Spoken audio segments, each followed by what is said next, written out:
कि गोवंडी के अंदर हम लोगों ने 4 सीटें जीते हैं, मुमरा के अंदर हम 5 सीटें जीते हैं, धुलिया में अभी तक हमारे 8 सीटें जीत चुके हैं, अमरावती में 9 सीटें जीते हैं, परभनी में 1 सीट जीते हैं, जालना में 2 सीटें जीते हैं, अकोला में 3 सीटें जीते हैं। मैं औरंगाबाद शहर की आवाम का तहे दिल से शुक्रिया अदा करता हूँ,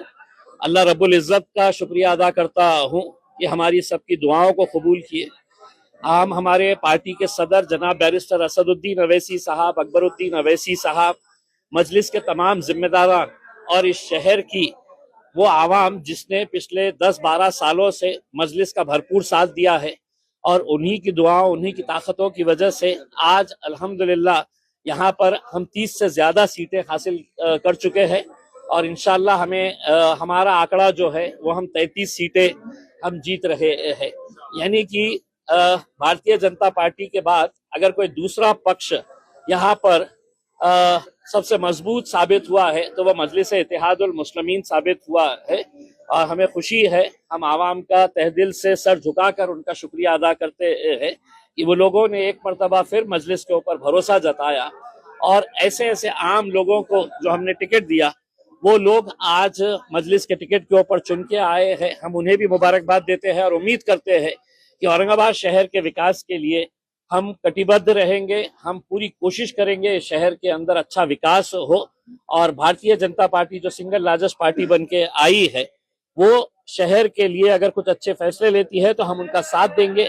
और अगर नहीं लेती है तो हम एक विरोधी पक्ष का जो रोल होना चाहिए वो बखूबी अच्छी तरीके से निभाएंगे। देखिए एक बहुत बड़ा तमाचा ये कह लीजिएगा जूता मारी है उन तमाम सियासी पार्टियों को जिन्होंने अपने रिश्तेदारों को, अपने घर वालों को टिकट दिया।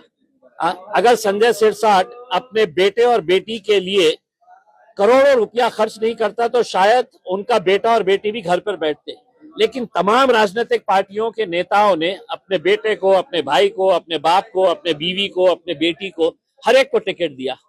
नतीजा क्या हुआ कि लोगों ने एक पैगाम दिया है कि हम सिर्फ गोटियां खेलने के लिए नहीं है,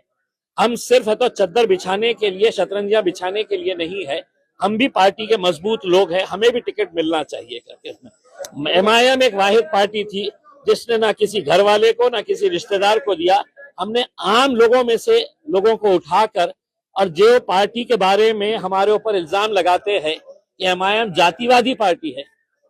आज कितनी सारी हिंदू महिलाओं को हमने चुना कर लाया है, एसटी समाज की महिलाओं को हमने चुना कर लाया है, दलित समाज के हमारे कितने सारे भाइयों और बहनों को हम लोगों ने चुना कर लेके आया है। तो ये एक औरंगाबाद शहर की जीत है, हम ये समझते। देखिए गुलमंडी जैसे इलाके से मजलिस की 2 सीटें जीत कर आ रही है, ये बहुत बड़ी हमारे लिए कामयाबी है। हम एक इलाके के तौर के ऊपर नहीं देख रहे हैं, हम ये शहर के अंदर अपना जाल कैसे फैलाए हैं, लोग क्यों हमारा साथ दे रहे हैं, क्योंकि लोगों को अब यकीन आया है कि हमको ये सेना पे भरोसा नहीं है, हमको ये पार्टी के ऊपर नहीं है। कांग्रेस एनसीपी तो बिल्कुल खत्म कर दिए है उसमें। तो मजलिस के साथ अपने काम की बुनियाद के ऊपर और लोगों के यकीन के ऊपर हम खड़े उतरते हैं, इस वजह से साथ दिए। देखिए आप पूरे महाराष्ट्र के अंदर देखिए कि गोवंडी के अंदर हम लोगों ने 4 सीटें जीते हैं, मुमरा के अंदर हम 5 सीटें जीते हैं, धुलिया में अभी तक हमारे 8 सीटें जीत चुके हैं, अमरावती में 9 सीटें जीते हैं, परभनी में 1 सीट जीते हैं, जालना में 2 सीटें जीते हैं, अकोला में 3 सीटें जीते हैं। तो मैंने ओवैसी साहब को कहा था कि ओवैसी साहब इंशाल्लाह जहां जहां पर भी हम इलेक्शन लड़ रहे हैं इंशाल्लाह वहां पर मजलिस की नुमाइंदगी आपको देखने को मिलेगी, कहीं ज्यादा है कहीं कम है लेकिन है।